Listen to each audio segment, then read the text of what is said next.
bienvenue sur Witch Librairie. Aujourd'hui, nous allons parler d'histoire de sorcières et plus particulièrement de l'histoire de La Voisin.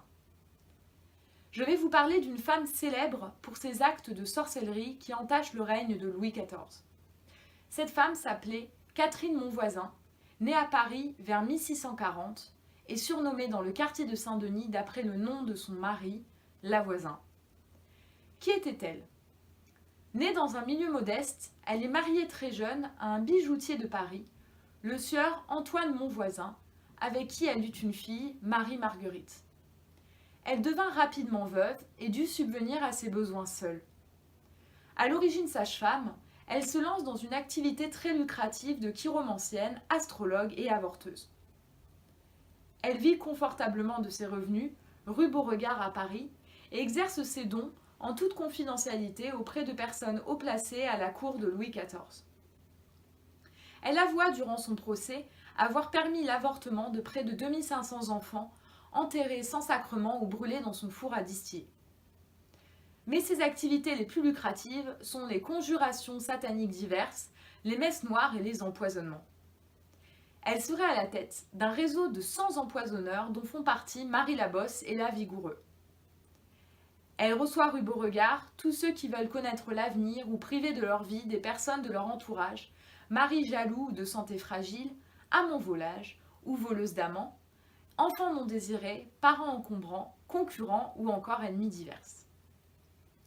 Elle se livre souvent à la pratique de messes noires avec des dames de haute condition, comme par exemple la célèbre Madame de Montespan, favorite de Louis XIV. Cette dernière demande à La Voisin de célébrer des messes noires pour qu'elle puisse revenir dans les faveurs du roi, en éliminant sa rivale, Mademoiselle de Fontanges.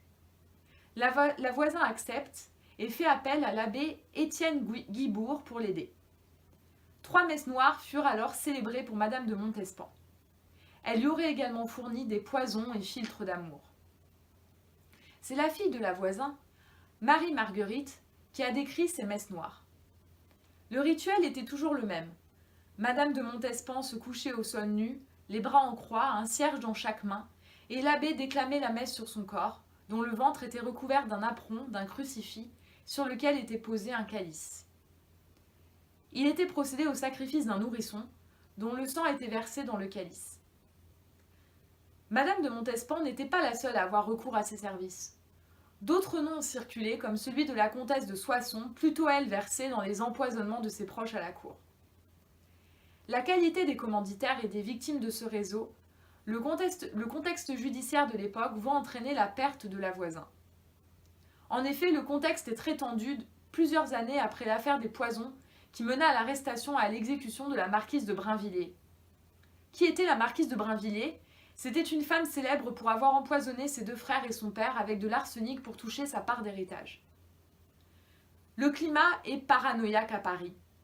Un billet anonyme en septembre 1677 est déposé dans un confessionnal de l'abbaye des Jésuites de la rue Saint-Antoine et fait allusion à un complot contre Louis XIV avec utilisation d'une poudre blanche. Nicolas de La Reynie, lieutenant général de la police de Paris, qui avait permis l'arrestation de la marquise de Brinvilliers, se donne pour mission de démanteler alors le réseau d'empoisonneurs qui sévit à Paris.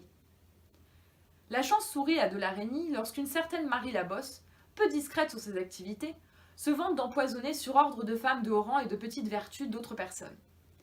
Elle est arrêtée et torturée. Cette femme dénonce La Voisin et d'autres membres du réseau des empoisonneurs. La Voisin est arrêtée le 12 mars 1679, ainsi que plusieurs de ses complices. Leur interrogatoire démontre rapidement que leur pratique dépasse le cadre divinatoire et les enquêteurs démantèlent un véritable réseau dans la capitale. Le 7 avril 1679, Louis XIV, fortement encouragé par Nicolas de La Reynie, établit une cour d'exception spécialement chargée d'instruire et de juger cette affaire de poison. C'est la Chambre ardente qui est alors créée. Elle se réunit à l'Arsenal près de la Bastille. Elle est composée d'une 12aine de magistrats de haut rang provenant du Parlement de Paris. L'instruction se concentre en premier lieu sur les rapports de police, les interrogatoires et les procès-verbaux relatifs aux empoisonnements de La Voisin et de ses acolytes. Mais très tôt, il est question d'avortement, de magie, de maléfices, de sortilèges et autres messes noires. Ils avouent toutes sortes de crimes sous la torture. nourrissons égorgés durant des messes et enterrés dans des jardins, vente de poudre de succession, apparition de démons sur demande.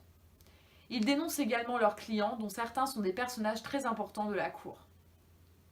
En tout, la Chambre ardente prononce près de 400 jugements, fait exécuter 36 personnes, envoie 5 coupables aux galères et en condamne 23 autres au bannissement. La Voisin, quant à elle, est condamnée à mort et brûlée vive en place de Grève le 22 février 1680. C'est Madame de Sévigné qui raconte l'exécution dans l'une des lettres adressées à sa fille que je vais vous lire. À 5 heures, on la lia, et avec une torche à la main, elle parut dans le tombereau habillée de blanc. C'est une sorte d'habit pour être brûlée. Elle était fort rouge et on voyait qu'elle repoussait le confesseur et le crucifix avec violence. À Notre-Dame, elle ne voulut jamais prononcer l'amende honorable et devant l'hôtel de ville, elle se défendit autant qu'elle put pour sortir du tombereau. On l'en tira de force, on la mit sur le bûcher, assise et liée avec du fer. On la couvrit de paille, elle jura beaucoup.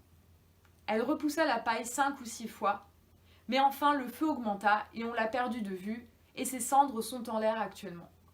Voilà la mort de Madame Voisin, célèbre par ses crimes et son impiété. C'est la fille de la Voisin, Marie-Marguerite, qui dénoncera les crimes de sa mère avec Madame de Montespan après son exécution.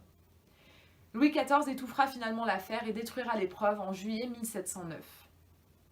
Alors la Voisin, véritable sorcière ? Intelligente, avide et sans scrupules, sans aucun doute. Elle profite de superstitions, y compris des plus haut placés, et c'est en toute lucidité qu'elle exerce son commerce de sorcellerie qui s'apparente plus à une gigantesque escroquerie et à un réseau criminel qu'à une véritable affaire de magie.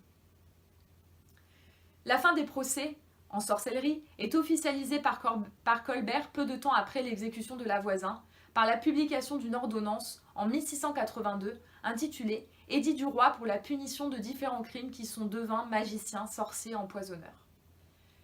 Cette ordonnance ne réduit pas à néant l'idée même de sorcellerie comme nous sommes souvent portés à le croire. Elle fixe simplement son changement de statut en la réduisant au simple délit d'escroquerie. Le texte de cette déclaration présente en effet les sorciers comme des charlatans et tout en condamnant une série de pratiques reliées à la prétendue magie, qualifie ceux qui admettent sa réalité d'ignorants et de crédules. Merci de m'avoir écouté et à bientôt pour une nouvelle histoire de sorcière.